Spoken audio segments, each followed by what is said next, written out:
அருட்பெரும் ஜோதி தனிப்பெரும் கருணை அருட்பெரும் ஜோதி அருட்பெரும் ஜோதி அருட்பெரும் ஜோதி தனிப்பெரும் கருணை அருட்பெரும் ஜோதி அருட்பெரும் ஜோதி அருட்பெரும் ஜோதி தனிப்பெரும் கருணை அருட்பெரும் ஜோதி. There is a proverb in Tamil. Kelvi muyal means seek to hear. Means put some effort to hear. Tirukkural, the famous Tamil literature written by Saint Thiruvalluvar. Today we will see some of the couplets from Tirukkural. He says in a couplet, செவியின் சுவை உணரா வாய் உணர்வின் மாக்கள் அவியினும் வாழினும் என். What does it matters?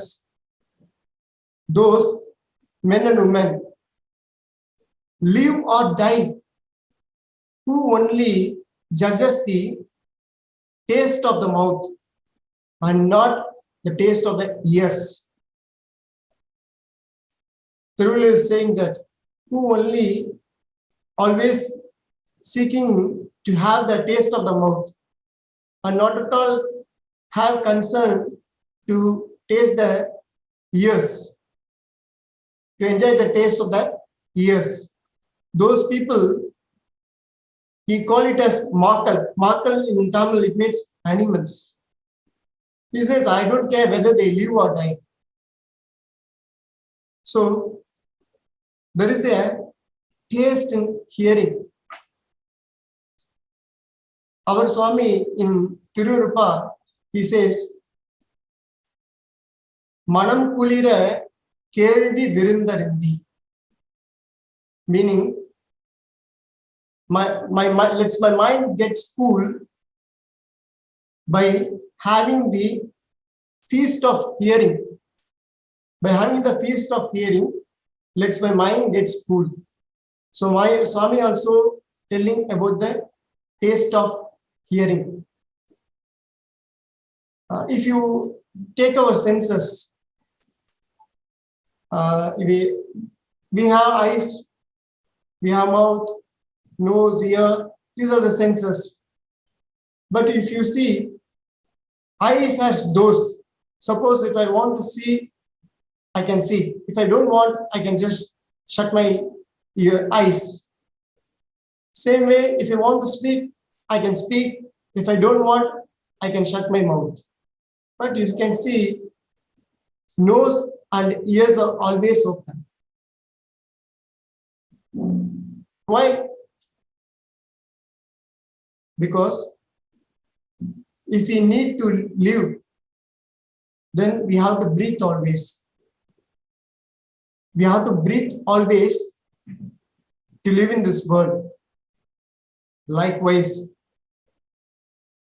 we should always strive to hear, to live properly in this world. That's why God has kept ears and nose always open. So that in our childhood also, child starts learning things with sound only. We start learning from mother through sounds. That's where our learning starts. Always our learning starts from ear. So only our ears are the important gateway for our knowledge. Thiruvalluvar in another couplet he says, செல்வத்துள் செல்வம் செவி செல்வம் அச்செல்வம் செல்வத்துள் எல்லாம் தலை. The wealth of ears is the chief wealth than any other wealth that we possess in this life. So other wealth are under ears only. Ears are the greatest wealth. Suppose if my father gives me some wealth and asks me to maintain, but I don't care for that. if he comes to know about that, definitely he would regret for me. In the same way, God has given this precious years. There arises the question, are we using it? The immediate answer is, yes, Swami, we are using. We are always hearing, we are hearing from the childhood. Let's check this veracity of this statement. Again, Thiruvalur, he says in the another couplet, கேட்பினும் கேளா தகையவே கேள்வியால் தோற்கப்படாத செவி. The ears which has not been bored by the instructions of the masters, although it hears, it is deaf ears. He says that even though we hear many things every day from morning till night, it doesn't mean that we are hearing until and unless we hear the higher knowledge given by the spiritual master. Then only we can say that I am hearing. Why that spiritual master's teachings are so special? Why he is giving? He's saying that bored, the ears which has not been bored by the instructions. Bored means piercing it, that those instructions should go inside our ears. He is giving a stress on that. There is a poem, verse in Tiruruppa. Swami says, Vatamila Manika Vasaga. Nin Vasagatai Keta Purdu Angirunda Kilparavai Jadigal Vetamuru Polla Vidangagalum Minyana Natamuridu Ando Nanadidal Vepandre. Oh Manikavasaga is a saint. Oh Manikavasaga, if I hear your words, it is not surprise that I desire for true knowledge. Not only me, even the wild birds and animals will get the desire to know the true knowledge. So that is the power of the Guru's statements, Guru's teachings. It will illumine our consciousness. It removes our ignorance. Even one word of a Guru can drive away the sufferings and worries in our mind. So even though we hear a lot of things, even you can take our education from school education or so-called higher education. Those education cannot import us this knowledge.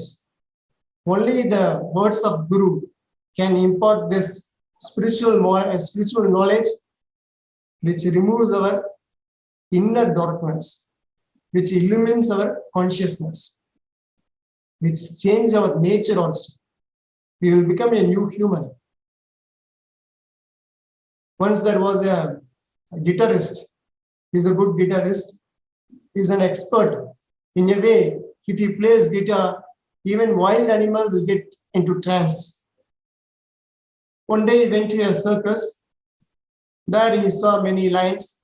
I went to circus authority and told, I can play guitar and make your animals enter into trance. This circus authority thought, no, this is a good idea. We can do this as a show. Then they arranged for a show. So there were a group of lions there. So this guitarist was playing guitar amidst of the lions. Everyone was surprised. All the lions went into trance. After some time, a lion came alone. And he was keep on playing guitar. Suddenly that lion attacked this person. He was shocked. Somehow he escaped from the situation. After that, he approached that circus authority and asked, what went wrong? Never an animal or anybody will escape from my music. Then the circus authorities told, sorry, please forgive us. That lion is deaf. So since the lion is deaf, it was not able to hear the music of the guitar. Same while, even though we hear so many things that will not change our nature, we will enter into trance, we will become a good human, we can live properly in this world only with the words of our master. That's why Tiruvallur says, Ketpinim Kela Tagayave Kelviyal Tottapadada Siri. So one should always strive to learn this spiritual teachings, to live in this world, to live properly in this world. As we need to breathe to live in this world, we need to hear this higher knowledge to live properly in this world. Suppose if you are giving me a feast, you are arranging for a feast, you are giving me a lot of varieties of food. I'm taking that food. Surprise to me, there is no salt in that. What would be my reaction? Would it give me happiness? No. Likewise, whatever we learn, whatever the materialistic education we take from this world will not satisfy us, will not give us peaceful mind, will not lead to will not guide us in a proper way. Even we can see in our daily life, so-called learned people are doing so many mistakes. So the spiritual education is very, very essential. For that, these ears are very, very important. So we should always keep our ears open for spiritual teachings. One Swami beautifully says, he is giving an analogy. Suppose a goat is entering into a sugarcane farm. What it will eat? It will eat the leaves of the sugarcane. That's all. That's all it can do. Suppose if an elephant enters into a sugarcane farm, what it will eat? It will finish the whole farm. Likewise, if there is a spiritual teaching before us, we should become an elephant to take those teachings. After hearing this, we will say, oh Swami, we are hearing, we are attending a lot of satsangs. We are hearing from YouTube also. And whenever we find time, we are reading books. So we are doing that. But I have a question for you. Do you own the teachings for yourself? Yes, you are hearing. But do you own the teachings for yourself? You may not, sometimes you may not understand this question. What I come to say is, we hear a lot and we miss a lot. Yes, we are hearing, but are we able to keep those teachings in our heart? So there comes the second step. The first step is hearing the spiritual teachings, and second step is to own the spiritual teaching for ourselves. The second step is contemplation. Whatever we hear, we should contemplate on it. Whatever we heard, we should ruminate on them, ruminate on those spiritual truths. So when we give it a thought on that, on those teachings, then that will store in our chitta, the memory. When it is stored in the memory, we can retrieve whenever we want. So not simply hearing is enough. The next step is contemplation. You can see a cow. The cow will take the food very fast. After that, it will sit in a place. Again, it will take the food back to the mouth and it will slowly chew on it, completely chew on it. Likewise, whenever we get a chance to hear, we should hear, and after hearing, we should ruminate on that. We should give a thought on it. Then only it is ours. Otherwise, be careful. Whatever we hear from this side, it may go out from the other side. So whatever we hear, we should contemplate on it. That is the second step. So when we keep on contemplating, there may arise some doubts. Some part of the teachings may not be understandable. Some doubts may arise on us. At that time, what we should do? So we can refer a book, we can refer to Tiruviripa, or we can refer to a wise man and get clarified, a trustworthy source, or we can do a prayer to Swami Ramalinga itself to clarify our doubt. So the third step is clarifying our doubts. The first step is hearing. The second step is contemplation. When we contemplate, we may get some doubts. So doubts we have to clear, and we should get that clarification.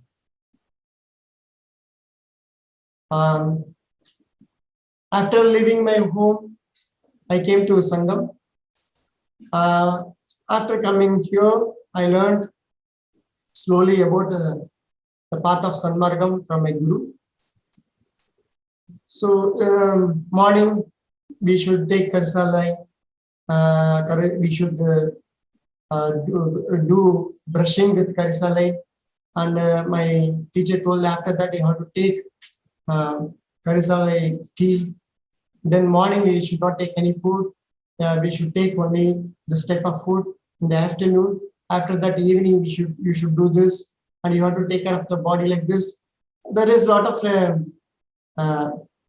principles to follow.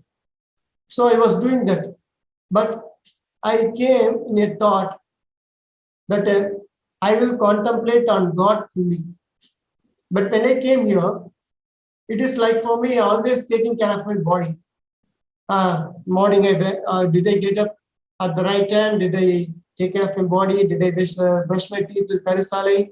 Did I drink only Karisalai herb, or taking some other thing? Like it was for me like always taking care of. I'm always focusing on my body. So this doubt was inside my mind. One day, so it was my beginning for me. So I went my guru and asked my guru, Swami, it is like that I'm keeping God attachment to my body, but instead he came here to contemplate on God all the time. But I'm not doing this. I'm always keeping attention to my body, giving attention to my body. Then my guru told, no, it's not like that. This body is a gift from God.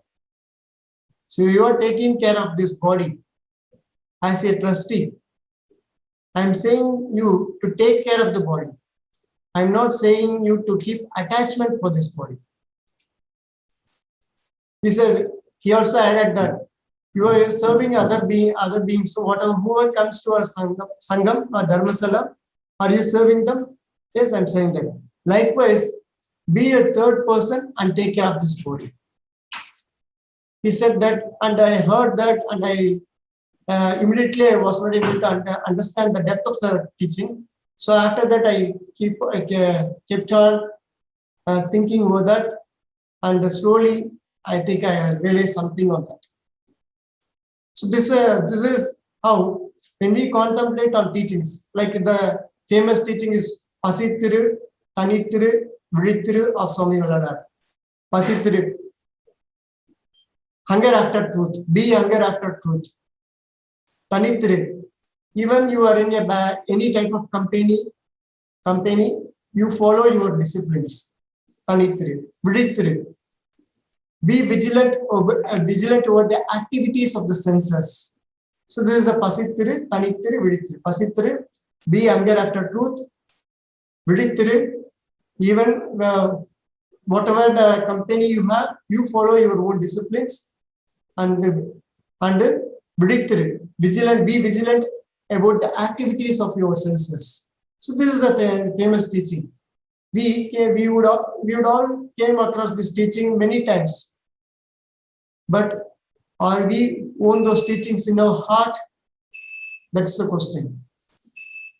When you give it a thought, you will own it. When you own it, at times it correctly comes to you. It is like a protection for us. Whenever we move away, stray away from our path, these teachings comes and save us. That is the power of the teachings. So, first hearing, contemplating, then clearing doubts. And the last step is practice. So not clearing, not only clearing doubts is enough, then we have to bring it to our life. We have to practice it. Then only we can attain the highest experience shown by the master. Suppose if you take a person, he want to reduce weight. So he saw a YouTube channel. There he heard many things, he got many ideas. So that they gave him the instructions of what food to eat and what not to eat, what are the exercises he should follow, and everything he heard. Then if he gets satisfied, okay, I heard, I will reduce weight. What will happen? Nothing will happen. He should practice it. Whatever he heard, he should put into practice. A child may attend the whole year. He may go to the school regularly. He may study the lessons. If he is not ready to write the examination, how he will get pass? Likewise, whatever we heard from the masters, we should try to practice it.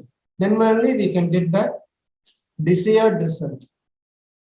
So these are the 4 steps to perfection: hearing, contemplating, clarifying our doubts from the trusted source, and finally putting them into practice.